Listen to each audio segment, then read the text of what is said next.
Okay, I think we're ready to go, everyone. So I want to just first say welcome to everyone who's joining us this evening. On behalf of the SJSU Human Rights Institute and Institute for Metropolitan Studies, I would like to welcome you all to this evening's event on the prospects for social housing in California. The Human Rights Institute organizes events like these such that community stakeholders, policymakers, and scholars can engage on solutions to the most pressing social problems and human rights crises. That said, you do not have to be an expert to know that housing and homelessness are among the most urgent crises in our state, or to have an interest in tonight's discussion with Assemblymember Alex Lee on the Social Housing Act, or AB 2053. And so I want to take this moment to welcome Assemblymember Lee, who's joining us this evening. But before we get into his introduction and his bio and the bill and our conversation for this evening, I would like to introduce our moderator for the evening, my colleague in the Human Rights Working Group, Alex Schafran. Alex is a visiting scholar at the Institute of Metropolitan Studies, where he is working to help transform the Institute into a critical resource for Californians who care how California gets made. He's the author of The Road to Resegregation, Northern California and the Failure of Politics, and The Spatial Contract, a new politics of provision for an urbanized planet. You can find his most recent writing focused on housing in the great state of California on his Substack at alexschafran.substack.com. And with that, I'll turn it over to Alex. Thank you so much, Bill. Thank you, Assemblymember Lee, for being here. And I want to just briefly extend a note of thanks to all of the folks at SJSU, and in particular in the IMS that have made this possible. You'll see Gordon Douglas, the director of the IMS, and Lou Jimenez, who works with us on the ones and twos today, making sure that this event runs smoothly. We're super excited. We're in the process of building a resources page around all of our events this week. So for those who haven't seen the tweets, this is the first of 3 events here at what has become hashtag Social Housing Week at IMS, at HRI and SJSU.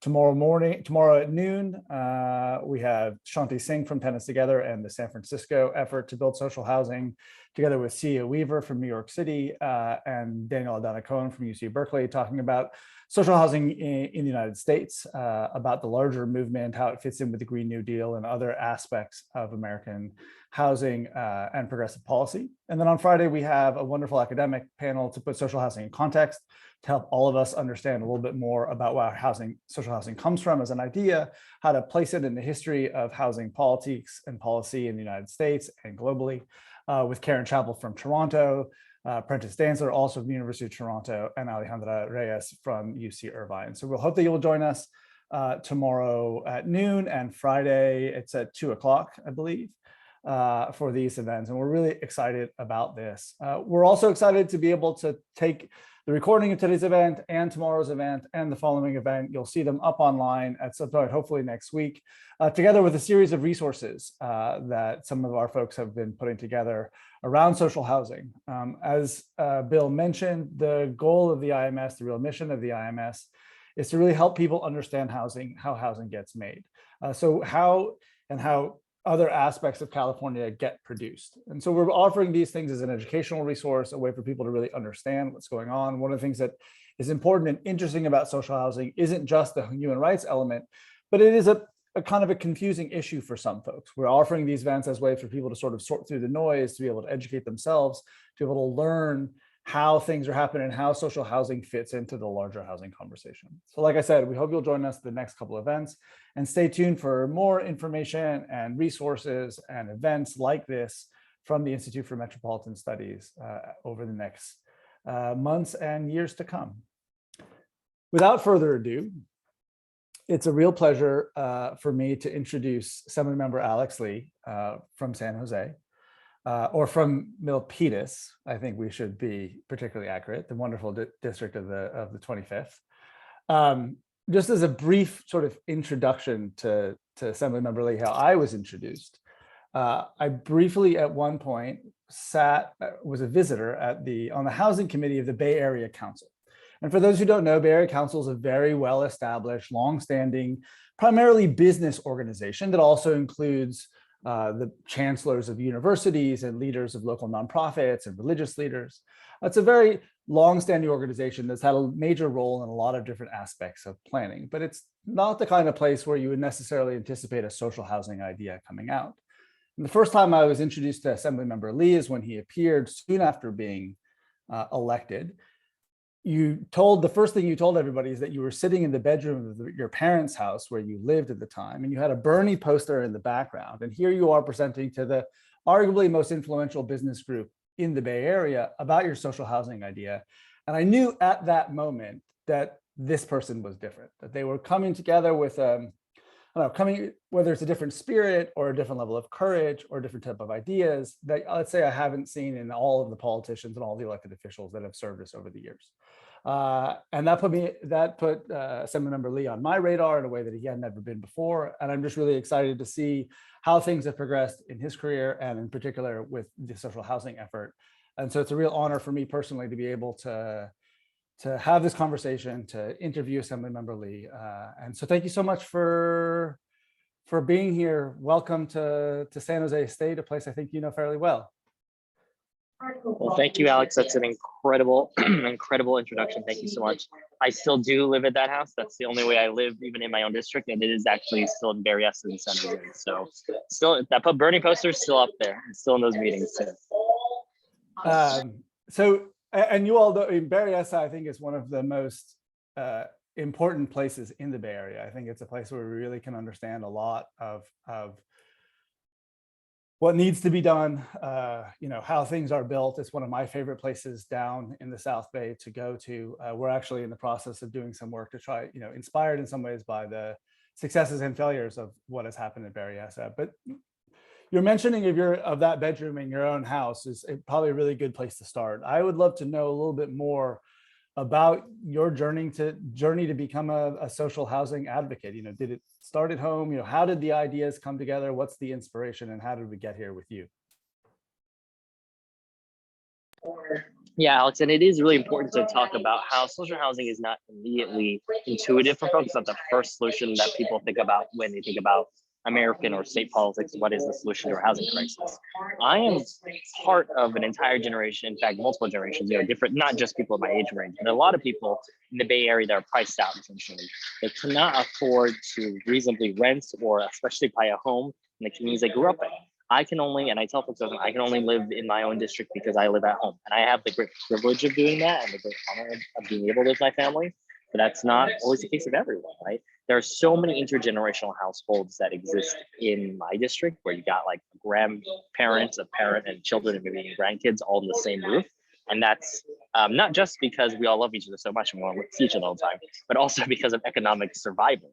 That is the reality of even suburban San Jose, of our suburban South Bay. So when I was out, when I first ran for state assembly starting in 2019, I had an inkling of this idea before I even understood the term social housing, is that there's something missing in our housing discourse, right? While I do believe all these things, it's important, we need to be removing barriers producing housing. We need to be protecting residents, especially renters. But if the state or a city wants to build housing, right, we always, this happens in news, right, where it says San Jose has this goal of building this much housing, California has this much goal of building housing. We don't actually build it in the traditional sense, right? In the traditional sense, when people say we need to build, thousands and thousands of miles of roadway, or we need to build a new school, the government does that. And that's what other countries in the world do. In Europe, our peers in Europe and peers in Asia do, and across the world people do. But we don't have that in America. We don't even have that in California. So while we have these conversations about what's the responsibility of a developer, or how much a nonprofit should be doing, tax incentives, and all these labyrinthian methods to get housing, we're missing one thing in the middle, gaping middle, is how come we're not building ourselves? And so I was very fortunate that when I was taking the Amtrak up one day, I was reading the People's Policy paper about social housing, and then later on, East Bay for Everyone produced their own white paper. And the term social housing came into my mind. Of course, it is not new to people in the world, but I was very fortunate as I was coming into office, social housing was kind of taking off. It's still, of course, a bit of a niche policy area, unfortunately, but I believe it is gaining a lot more traction. And it's a simple premise, is if we want to have more affordable housing in California, we got to build it ourselves. We can't rely we can't just completely rely on the monopoly of the private market who builds for profit. And that's really it. When I talk to people in my district, they say, yes, we need more affordable housing, but we distrust the private market. And look, that's valid. There's valid concerns about that, right? They build for profit. That's the nature of the game. If you don't build for profit and your business, you're not a very good business, right? That's just the nature of the game. So why don't we have more tools in our tool belt? And social housing is what we can do. And we draw upon European examples, Asian examples. We can produce housing as a social good, just as we produce schools for social good, produce roads for social good. And I think it's in some ways revolutionary, but in some sense very common sense. And that's what we're pushing right now. And I've got the bill AB 2053 to have the Social Housing Act in California too. Okay. Well, thank you so much. That I really appreciate how you talked about how the idea wasn't necessarily intuitive. And I think that's something that's really important. And again, one of the reasons why I think we're trying to build the IMS in the way it is because a lot of these ideas around how to build California aren't necessarily automatically intuitive. I mean, some of it has to do, I think, with how we don't necessarily learn about housing growing up. I don't know if you took a housing class at Milpitas High. The newly wonderfully renamed Archie Williams High School in San Anselmo, California, we certainly did not learn about how any of this stuff gets made. But I just urge folks who are, especially those who are new to this issue or trying to explore, is to take that little bit of extra time that it takes to get past even sometimes the discomfort about an idea and where it comes from and really dig into it. And that's why we're providing these resources. We're trying to help people to dig in. For those of you who have questions, this is a good time to start writing them down or jotting them in the Q&A. Gordon and Lou on the 1s and 2s are going to be gathering them. I can't promise that we're going to be able to get to all those questions, but we'll make sure that we feed all the questions that come to Assemblymember Lee's office. And perhaps we can even work out some sort of way of putting some of the Q&A online. Again, we will have the transcript and we will have the code. So you mentioned social housing. And so for those there was a bill last year. There is a much more robust bill that has now passed committee last week. Congratulations. So tell us a little bit more about AB 2053. What would the bill do? What does it make? How does it take this next step in building social housing? Yeah, so we have our bill in the process right now, Assembly Bill 2053, and that's the Social Housing Act of California. And that's actually an upgraded version of the first bill introduced last year. And actually, it's a bill that I personally have invested a lot of time and energy to write myself with stakeholders. Of course, it's not just out of my brain. And it's a bill that's just passed Housing Committee, so it's on set committee, but it's a bill that would create the California Housing Authority, our own public sector developer. Now, this will enable us, it's the first step in a bit of a journey. It's a first step enabling us to publicly develop, build, maintain, and own homes for all Californians of all income levels. And it's really exciting because we're drawing upon those examples talked about from other countries like Vienna or Singapore in Asia, where we can incorporate building mixed income, so variety of incomes of homes for folks of all social stratifications that are hopefully transit oriented, that are sustainable and union built. So this is a bit of a different approach than what we have today. And as I kind of alluded to, is right now, if you buy any home realistically, if you have any if you have any house right now, it's probably privately built. And that's been the case for basically most of this country's history. And that's not the case for other countries or other cities in the world where they have a strong municipal role. Just as like I alluded to about building roads and building schools, can you imagine if we applied the same logic of privatized housing to our roads? Is like, you could try to drive to work and it's a toll road, there's a private road, and all those types of things. Like if we had just balkanized it the same way, that's the kind of results we'd have. It's a bit strange to us because, why I use two examples is Vienna and Singapore, and just full disclosure is, Singapore outwardly and proudly is very capitalist.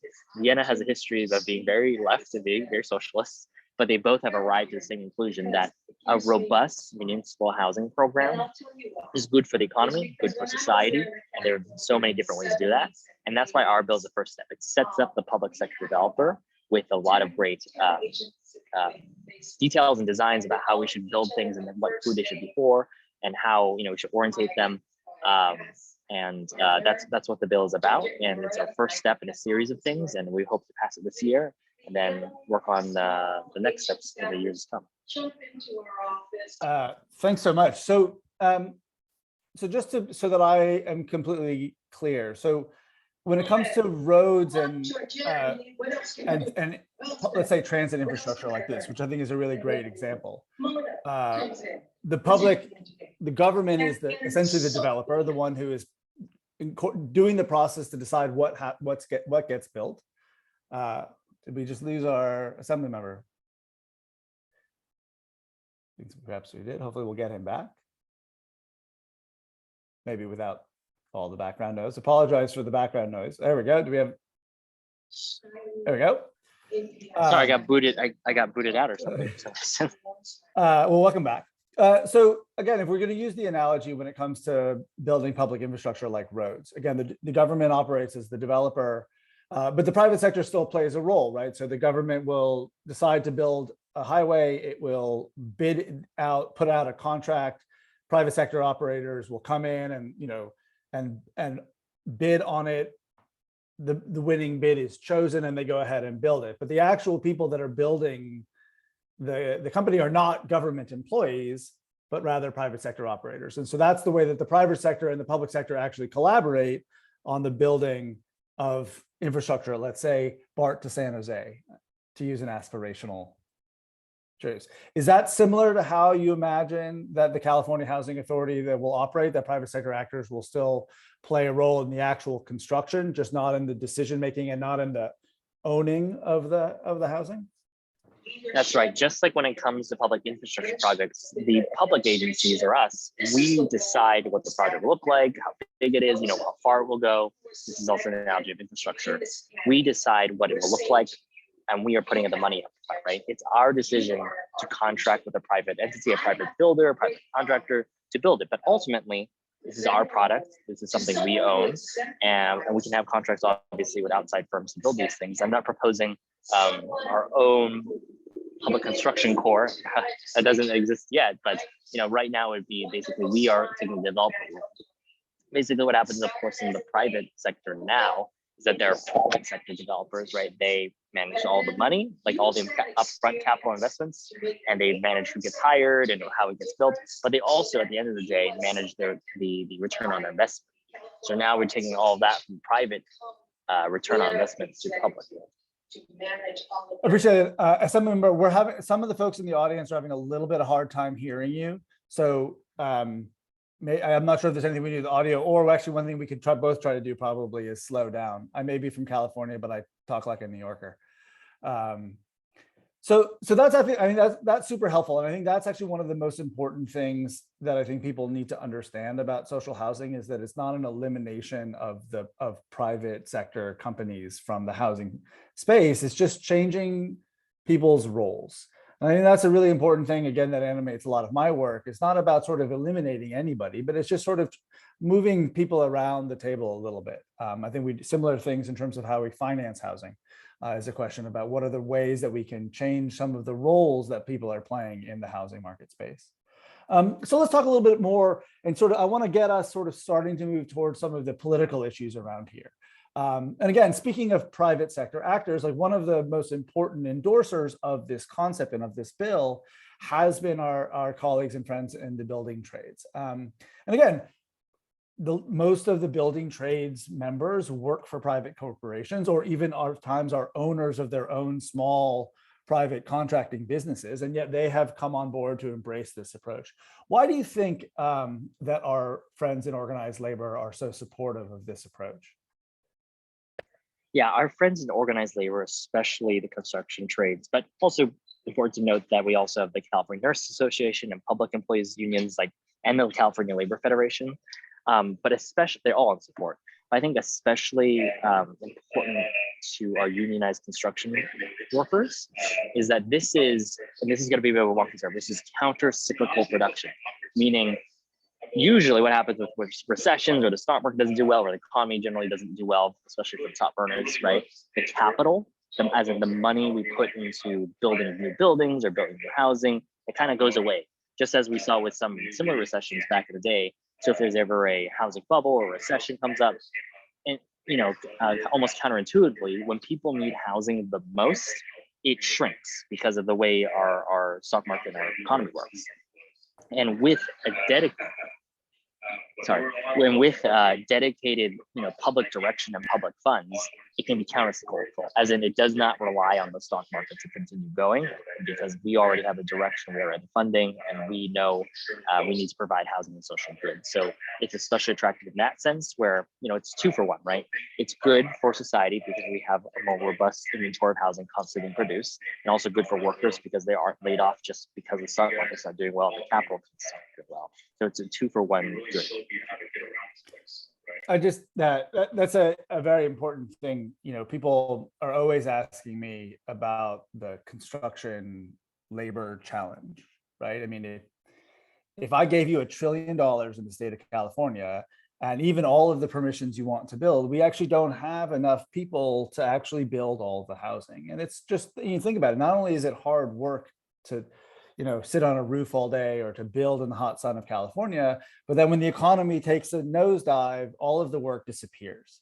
And that's just not something that the majority of us in other more stable professions have to deal with. And why would you pursue that as a profession with that instability? There's nothing I can do about the hot sun, which is only going to get hotter, but we can do something about this sort of cyclical nature. And I think in the United States, just assumed that there was this kind of crisis. My own grandfather worked on a construction team in Bayonne, New Jersey, building the suburbs in the 1950s.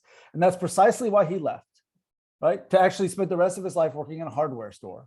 Why? Because it was simply more stable, and he was better able to put my father through school working in a hardware store than he was swinging a hammer because of the cyclical nature, and he was sort of tired of it. And I just think that that's such an important part of the bill. And again, I think as folks are thinking about it, what is the role of government? One of the things that government has proven very good at doing is smoothing out these kind of up and down crises that we seem to have with our current economic system.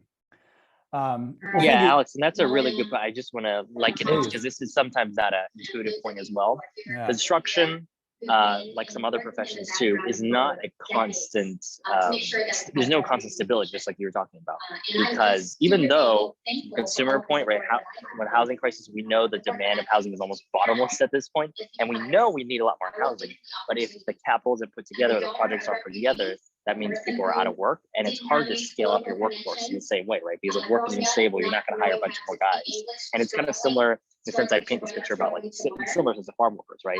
You're not going to hire the same amount of farm workers year after year, especially if you're going into a famine phase or something has happened to you. You just, by supply and demand, kind of be like, well, I don't need to hire these many people, which is very unfortunate for farm workers, right? Very, very unfortunate for the workers. But if something happens out of everyone's control, then it doesn't make sense to hire people. But if we have a stabilizing effect of the public sector meeting the demand we obviously have for housing, and we can keep building, and hopefully we can provide stability for working class families, and also provide more opportunities to be able to get hired as well, because we need to meet the incredible demands. Okay. That makes a lot of sense. And again, sorry folks about some of the audio challenges that we're having. So let's talk again a little bit deeper into some of the other constituencies and other communities that I think have been involved in the social housing conversation for a very long time. And again, for those of folks who are, maybe made a little bit uncomfortable that we're going to talk about the politics of housing and why is this academic institute talking about politics, but politics is how all of these things get made. If you want to understand how housing or anything else outside is actually produced, there's always sort of political decisions, there's always interest groups that are involved. And this is just part of our system. And it's important, I think, for us in academia to engage a little bit more in these difficult conversations, because that's the only way that I think that we're going to be able to understand them. It's not just about understanding policy and how it works, but the politics and how the game is played, to use a terrible analogy. So let's talk a little bit about, again, some of our colleagues and friends in the social justice and the tenants' rights movement, in the various movement spaces that I know many of whom are really interested and excited about social housing as an idea in spirit. Can you tell us a little bit more about some of your efforts to collaborate in these spaces, to reach out to folks, how conversations are going about getting more and more folks on board? If I'm a tenants' rights advocate, for instance, how do I see the production of this new type of housing as something that is important to me? Yes, and so it is really important that we engage all stakeholders and everyone invested in housing, right? And that's almost everyone in California. And especially when it comes to housing justice organizations, housing justice advocates. Two things are really important about this is one, we built this bill with the idea that it is to give residents more stability, right? So we have really strong renter protections and resident protections built in there, and we want to continue to improve those rights. That's really important to me. Something I've always talked about, because I believe in the 3 Ps, which is producing more housing, preserving existing affordable housing, and protecting renters and residents right now, is we can't have a social housing program that just builds a lot of housing, but also quickly evicts people. Like, that doesn't work in the same way, whether it be private or public sector housing does not make sense either way. So that's what important is, we're providing a new stable source of housing where you don't have to constantly fight against greedy landlords or people who are out for profit. We're working with folks who want to house people as a social good. So right now we're having a lot of conversations. We're very fortunate to have a lot of groups from the housing justice world, like Housing is Human Right, and of course co-sponsors the SCU Human Rights Institute, and a lot of great folks on it. But we want to bring on more folks, right, and make sure that the mistakes of the past are not replicated, right? And I think the elephant in the room, the very important thing to acknowledge, right, is public housing in America didn't work out like it was promised. But maybe we'll talk about this more. But I think those are very deliberate policy choices that sabotage along the way, because public housing in America is basically as old as it's actually younger than what Vienna has been doing, and a lot of other countries in the world that were bombed into the ground. Have programs that are just as old, if not older, and these are all just choices. It's not the policy itself or the idea of the government providing housing options for folks is not the failure. It's the series of choices you make along the way, and that's something where they're conscious to replicate. And that's what we're going to build into the bill and make sure we're not replicating these bad mistakes. And that's the kind of benefit we have in this country. You can learn from mistakes while also learning from successes in other countries.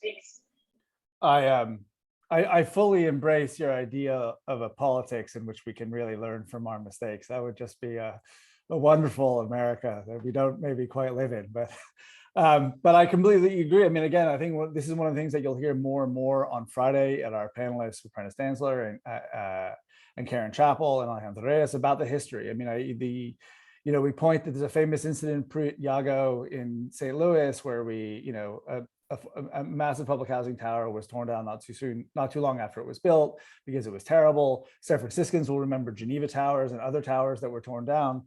But a place like New York City Housing Authority has never torn down a building in its history. The wait list is really quite long, and there are plenty of places, even in the United States, in public housing buildings, where people, again, where conditions were better, where not every authority was corrupt. The history is much more complicated than that. And the time, as you mentioned, it has to do with how programs were immediately disinvested in afterwards, or stigmatized, or any number of problems that we sort of tried to fail in certain ways.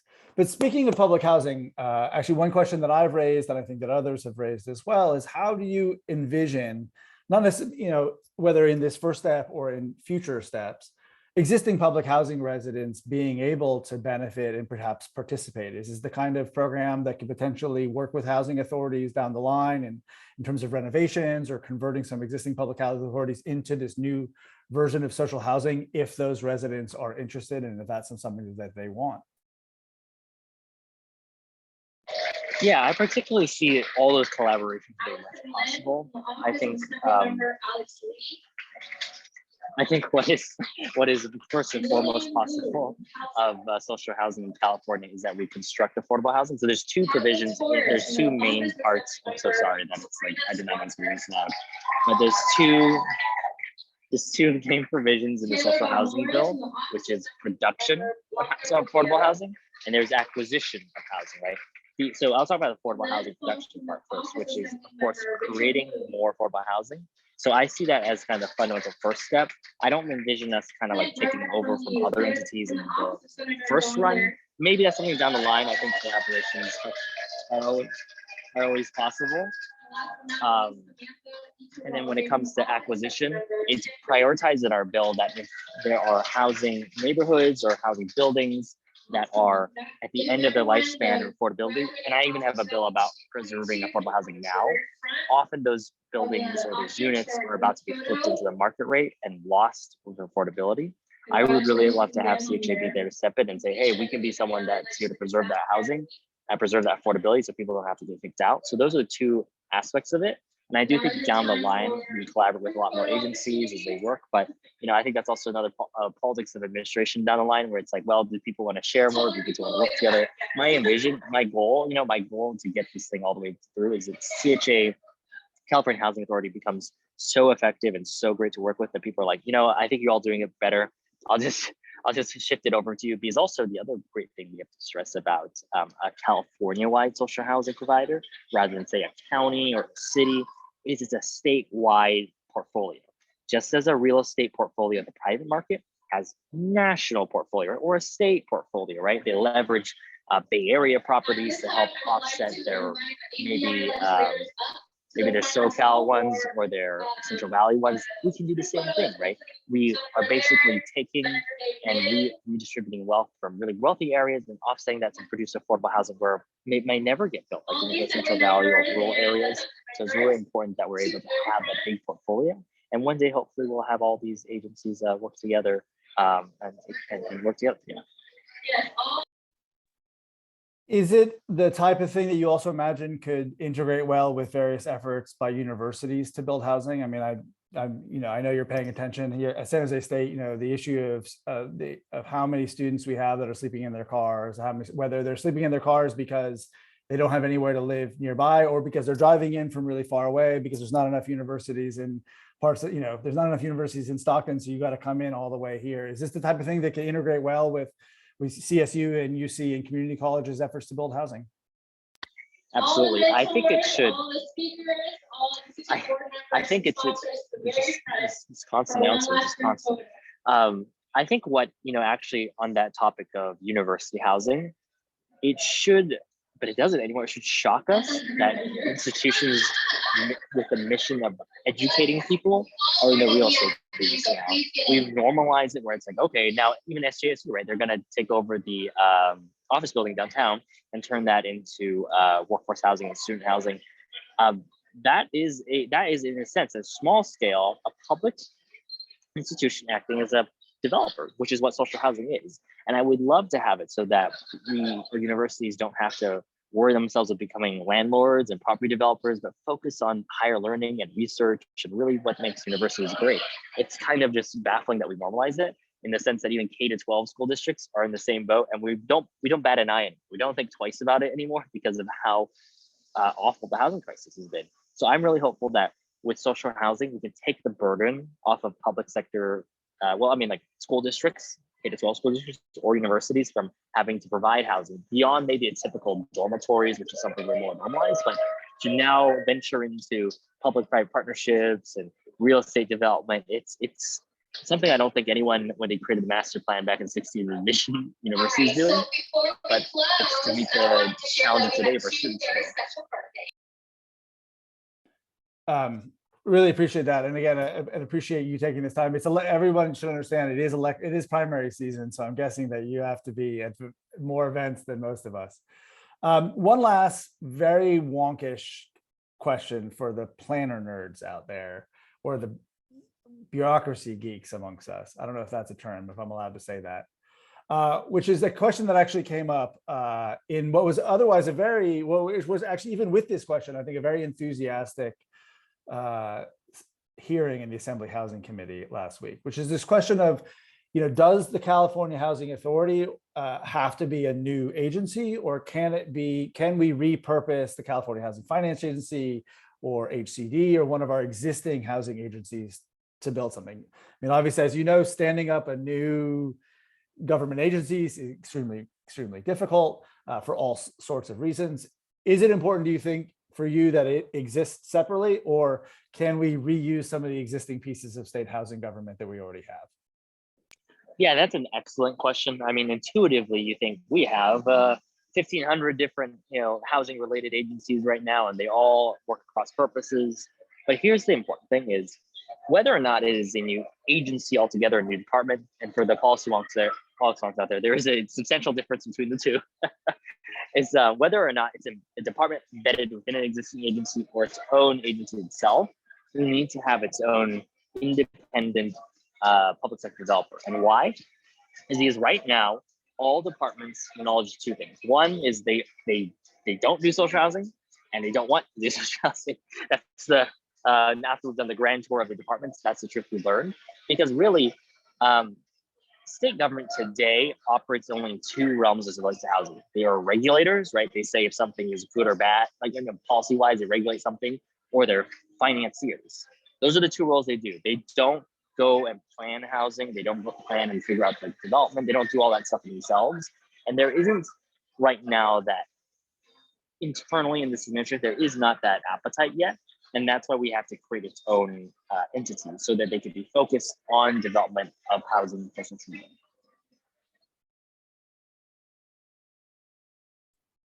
That makes a lot of sense. I appreciate that. I think now it's time for some audience questions. Appreciate to all of you who've been putting questions. I see some of you have been putting questions in the chat. Some of you have been putting them in the Q&A. If you don't mind putting them in the Q&A, again, we will sort through. This conversation is only just the beginning. We will make sure that we will continue to get Assemblymember Lee all of the questions that come through. Again, some of them are really technical questions that, you know, perhaps he or any other person might need a moment to think about, and would better to get a response from staff. I will do my best to read you the questions as I think they've come in. So the first question comes from Cyrus Hall, and he says in his mind there wasn't in the version of 2053 something similar to the Danish program where they take a certain percentage of the rents and reinvest them into the social housing. Now, I know, for instance, you mentioned step one, that my understanding is that step two is a business plan for the California Housing Authority that will specify exactly how a lot of these things will go on, and then we'll have to get obviously approved by the various powers that be. So is that is the answer to Cyrus's question that that's a business plan question, or is there some reason why you've decided to not include this particular type of reinvestment of rents? Yeah, that's part of it, Alex, and that's a good point to talk about. Is and this is not always intuitive as well. None of this process is intuitive, but our bill is basically setting up the skeleton, right? We're setting up the skeleton of social housing in California. I'm creating an entity in which then they can flesh out and make housing as they will, because we need to have an entity that has enough flexibility with the right principles and guidelines to do so, right? And why I always warn people a bit about over prescribing what is in a bill is because, remember, if we create it in law and there's something we find down the line that mathematically doesn't work, logistically doesn't work, we don't know what's going to happen in the future, they would have to go back and change the law rather than change it internally, right? Just as if you work for a company and they say, we got to change direction somehow. But if one day you said, well, we can't change direction, that's actually law, you can't do it. It's a bit of a problem, right? So we want to have enough guardrails, enough direction, but without being so prescriptive that they're locked in and prevented from doing the good work they're supposed to do. So that's That makes a lot of sense. And that's actually something that I think, yeah, not enough people appreciate, is that sometimes we overprescribe in the law, and that we actually make it really difficult for the people that are in charge of actually implementing these laws to do so. And that's oftentimes why, if you look on the books in California, you'll find a lot of good laws that we have that actually haven't really been utilized in the way that I think that we have hoped. And I'm hoping that this or any other good housing law that is passed doesn't, fall prey to that. So we have a question from Amy Estrada about whether building low-income housing in a community that already is predominantly low-income, is that proactive for social housing, or is that something that is contradicting what social housing is for? And so I'll use that question actually to sort of generally ask the geography question, right? Again, will there be, you mentioned that this will be a statewide program. Will social housing, as you imagine, again, be built, like Amy asks, in predominantly low-income communities, and would that be good? Is it intended to be breaking down exclusionary zoning laws and pushing into higher income communities? Are we building social housing in Beverly Hills or in Ross, which I tweeted about today? Actually, the students, young people of Ross are learning about housing. Will they be learning about social housing that's coming into their community?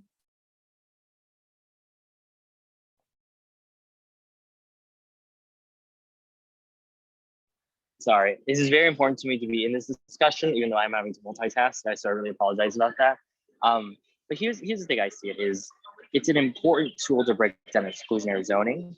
but I'm always sensitive to the history of public housing in this country, right? I mean, we talked about some of the examples like Bordigo or Geneva Towers, where they didn't work out, didn't work.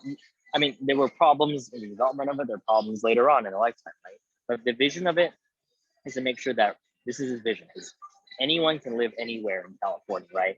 And especially when it comes to the mathematics of housing development, it also predisposes it to be built in parcels in wealthier areas to capture that rent.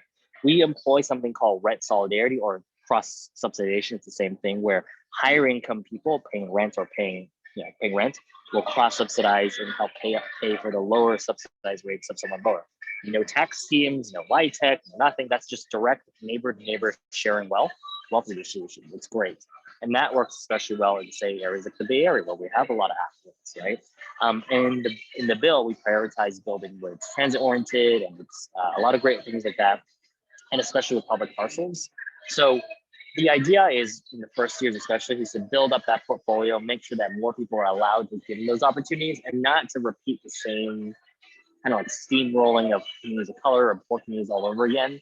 And that's the great thing about social housing. It's not, in some ways, it kind of reverts that kind of neoliberal thinking where it's like, we are doing this government program just for the neediest of the needy, right? And that results in different systems. I mean, while it sounds good on paper, it results in different series of decisions. This is a universal program that's saying anyone, whether they're middle class or they're low income or even like super mega millionaire, if they want to, they can live in social housing. That's awesome because they are contributing back to a whole. Because rather than paying their rent to some landlord or some Wall Street corporate landlord, they're paying it back to their neighbor essentially and cross-subsiding each other. So it's important that we're making sure we have opportunities to build in the affluent areas and then providing affordable housing to, of course, places that have a great need too. But at the same time, we want affluent places to have people that aren't affluent living there.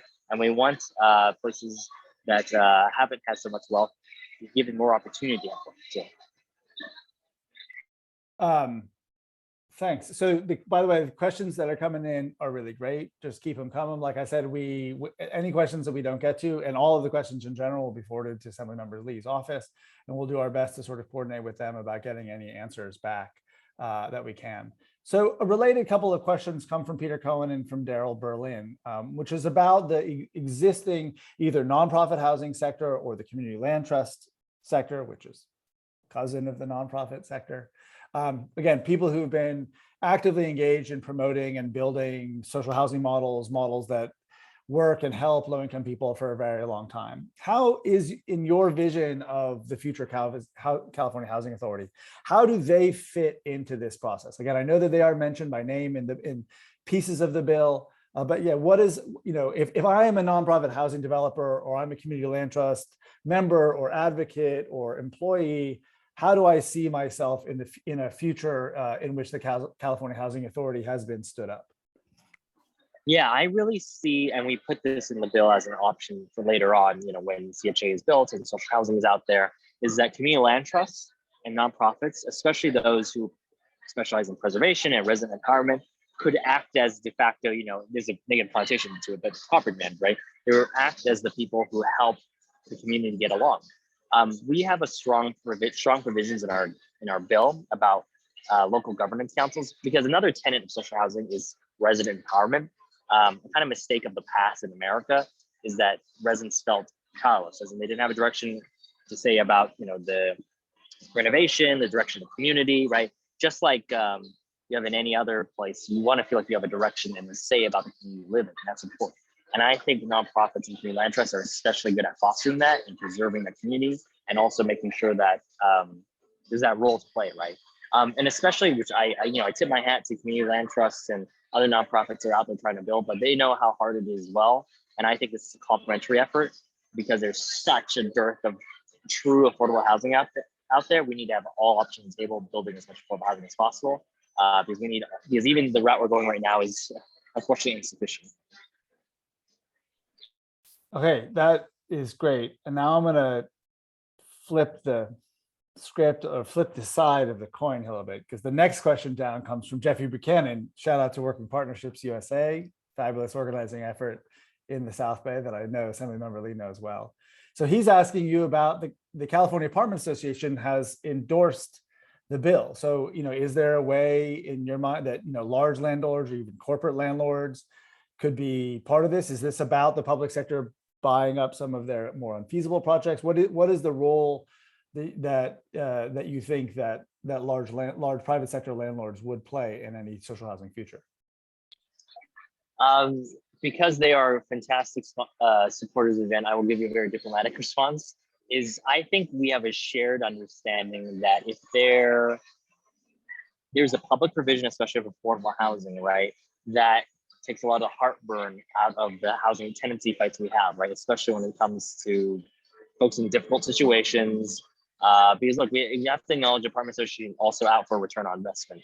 No matter if you're a mom and pop landlord that's like, I never raised the rent ever and I just want a modest return, or you're a corporate landlord that's just trying to, milk everything out, right? But I think there is a understanding that, if we are able to take care of more folks in the affordable housing world, that's a plus on them. It's less heartburn for all parties involved. And I think that's why they understand that a strong public convenient housing is good. And that's my diplomatic answer I'll give you here. Bravo. So an equally difficult, but maybe less politically fraught question from Robert Wood, which is about cost. Is housing, the cost of constructing anything in the state of California is extremely high, and higher than it is in other places where it should cost more. So is there anything either in the bill or in the approach that you think will help the California Housing Authority kind of tackle the rising cost question? Yeah, there's 3 parts I want to point to in the bill, which I think are important to this. Is one, we really prioritize and stress the idea of utilizing public parcels that exist. And beyond just what the state of California has in the inventory, but parcels that school districts and transit authorities have that could be prime real estate for social housing to be built. In my district alone, there's 2 examples. There's, unfortunately, because of declining enrollment, because it's way too expensive, there are elementary schools that are now defunct. They're closed just because you can't afford to upkeep them anymore. They don't need them anymore. And guess what? A lot of elementary schools are prime residential location just because the way they're located and situated in neighborhoods. And the other thing is, I have a parking lot, just a giant surface parking lot that's between a university and next to a train station. And the community has said, we don't want to give up these assets. Because the other trouble right now is, the trade is, land is a huge cost in the Bay Area. Just land, just property, huge cost. That's why sometimes shacks in the South Bay will be $2 million. It's not the structure anymore, it's the location. It's the same real estate, location. So we have a lot of great locations that I think we can offset that, because we have school districts, transit authorities, all these places that are like, we want to build housing, but we don't have the know-how, and it's just really hard. But if someone would come along and do it for us, and we have some say, obviously we have input, and we get the workforce or wherever we had in mind do this, fantastic, right?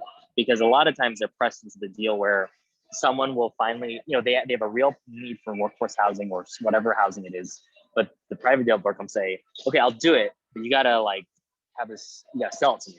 And if you sell it to me, you lose that private asset forever, right? And maybe it's tempting to a public agency that's gasping for money, that's cash up front. But that asset, as many of our community members understand, is so vital. And that takes a lot of cost. The second thing, and I kind of talked a little about this, is rent solidarity or cross-subsidization. And that, again, is direct neighbor-to-neighbor wealth transference, right? Someone who's making $200K is helping offset the rent to someone who's making maybe $60K, $50K. And that involves no tax schemes or tax credits or all these crazy things that exist out there. That's really a neighbor helping a neighbor, the simplest term you think about that way. So that will also help the longevity of these places, because it's not relying on an external source to keep sucking in money. That's also a problem with, unfortunately by design, US public housing, is they always need an external source. And say the government becomes more conservative, they don't see it anymore, and they don't see the value in it, turn off the tap, right? And that leads to suffering communities, as we have seen in this country. And that's hard. It's very, very hard. But by having folks directly help each other, you're guaranteeing a lifetime of sustainability. So those 2 are important. And the third thing, the last thing to talk about, is we're going to try to get into bonds to help the big get into capital expenditures and capital expenses. And it is, of course, going to be expensive, but I think those three approaches are going to help us have a long-term financial health. Okay. This makes a lot of sense. Speaking of which, and actually one thing I want to say is our audience, this is one of the most like engaged and knowledgeable audiences about a subject I've ever done, because people are asking like the real hot button questions that I know you're getting asked like by people when you're negotiating. So two questions, one coming from Vanita Goyal and the other coming from, well, I missed it. Well, I forget who else, but basically the hot button questions. One is AMI levels and targets. Is it something, is this a bill that you think will eventually identify goals or targets for, how much housing we're going to produce for how many folks? And I know the other hot button issue is revenue neutrality. Is this the kind of thing that we should be pledging to make it revenue neutral when everything is subsidized? So maybe this should be subsidized as well. I'll give you those are the easy questions. And then I got one more last question for you, and then you're back.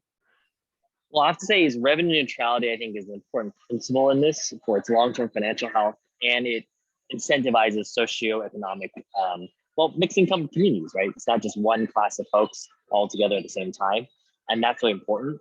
And cross-subsidization or rent solidarity is also a staple of national, at least American definition of social housing. Of course, it's still something that's shaping and molding, and there's no authoritative definition of social housing, but that's a strong component of it.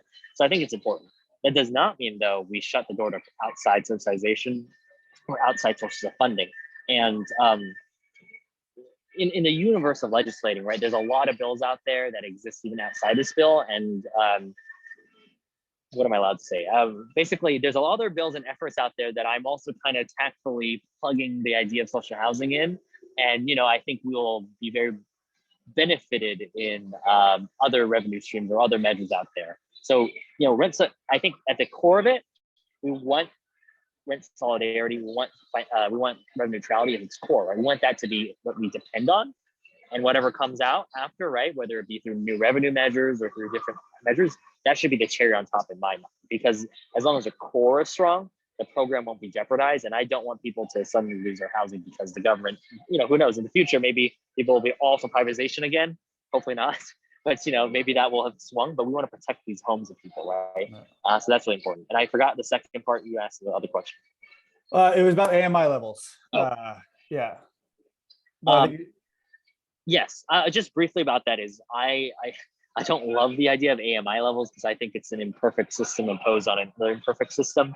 But the strongest goal for me is that no one pay more than 30% of their housing. And of course, 30% is still very high. I understand that, but 30% is literally the definition in which you become sufficient rent burden. And where we have 1 in 5 households in this entire state that pay more than 50% of their rent and housing, that's a really good deal. So we want to make sure that we are tailoring, it's kind of more the European model where it's like you're tailoring the rent based on your income. AMI is a clunky way of getting there, but that's kind of the card we're dealt. But I really do want to aim for making sure we have a robust mix of AMI. But again, voicing my reservations, I don't love AMI because it reduces people to their incomes and not their people, right? Because another problem with AMI, sorry to get off tangent, but I'm sure some people in the audience will appreciate is AMI design programs can be kind of punitive when you make more money, which is great, right? You want everyone to graduate in income levels, you all know that, and it can also be punitive the other way too. So I want the units to follow the people, not the income class, if that makes sense. And that is something we were trying to work with. It's hard in the confines of California American law, but we're trying to adapt this more world model into the United States law. Still something in progress. It's still working. And absolutely. And again, I encourage folks to dig in. We'll talk more. And again, on the resource page, there's another really interesting part of this bill is that includes an owner-occupied version, which we haven't even touched on at all. I mean, this isn't all rental housing. There are ways that you can be an owner of your own social housing produced bill. And again, hopefully, perhaps we will even do our own event, a future event on this. One last quick question before we say goodbye. A perfect question, I think, actually, from Derek Hicks, which is, you mentioned Pruitt-Igoe, and again, the way that we sort of did something and then we immediately disinvested in it. You can make the same argument about BART. We all love BART, and then there was a fire in the tube 3 years later, and then we got off the BART train, and look, BART's still not in San Jose. Other than Berryessa, but that took a really long time. Whereas Yeah, it's by my house in Berryessa. right by your house. So we made it there, but the farther way. So as you're trying to build essentially a movement to move forward, regardless of what happens in terms of this bill next year, if this in fact does get stood up, how do we have a long-term political strategy for making sure that we continue to invest in this and don't just sort of jump off the boat when, at some point you're not in office or you're at least not in the assembly, right? By the time a lot of these units are actually being built, how do you kind of maintain that momentum of something and make sure that we don't just build something that has a one moment on and then one moment off? Yeah, that's a great question. And that's something kind of the organizer in me screams is we need to have consensus building. I've taken a lot of pains to, we haven't all agreed on all the details, but to really bring everyone on board as much as possible, to shape the minds of those Democrats and Republicans who are more doubtful in the role of government, is because things in politics, it's possible to pass things without really having a true in their heart consensus about this thing.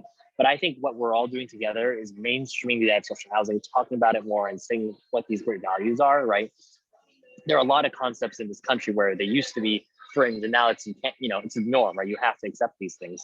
And that's important about it. We have to build consensus about it. It's something that lives outside of me, that lives outside any of us individuals. But if we normalize social housing and we say this is something we all agree as a society is great, and we have to keep at it rather than just being, it's as Alex Lee, we got to the finish line, we finished it, and it's good. No, it's important that we build this consensus, we keep talking about it, talk to our neighbors, talk to our friends about it, and really make sure that people have in their hearts that this is the way forward, right? Because just as, public education is a staple of this country, fortunately it's under siege, of course, but public education is a staple of this country, we also have to make publicly provided housing a staple of this country. So that's important, it's consensus building.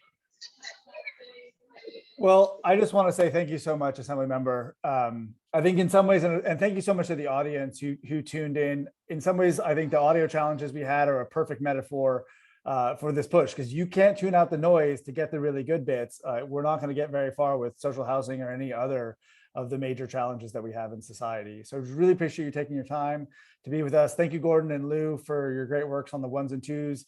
Stay tuned to see Gordon in particular on Friday at that panel. And I just want to toss it back to our host, Bill Armaline from HRI, for a quick goodbye. Thanks, Alex. And I want to say from the entire squad at the Human Rights Institute and from San Jose State, many thanks to Assemblymember Lee and his staff. I also want to thank our colleagues at IMS who've made this a really wonderful evening possible for us. And we do hope that you check out the link in the chat for the other events coming up this week for our Social Housing Week. And these are the kinds of events that we, as a Human Rights Institute, and we know our partners at IMS, constantly try and provide for the university and the surrounding communities so that we can engage on these really important topics together. So thank you again for joining us, and please feel free to reach out to us anytime. You can see us on our websites. Our contact information is available there as well. If you want to learn more about social housing, if you want to learn more about our events this week or throughout the year, please don't hesitate to get a hold of us, and we thank you so much for joining. Bye, everyone. Have a good night.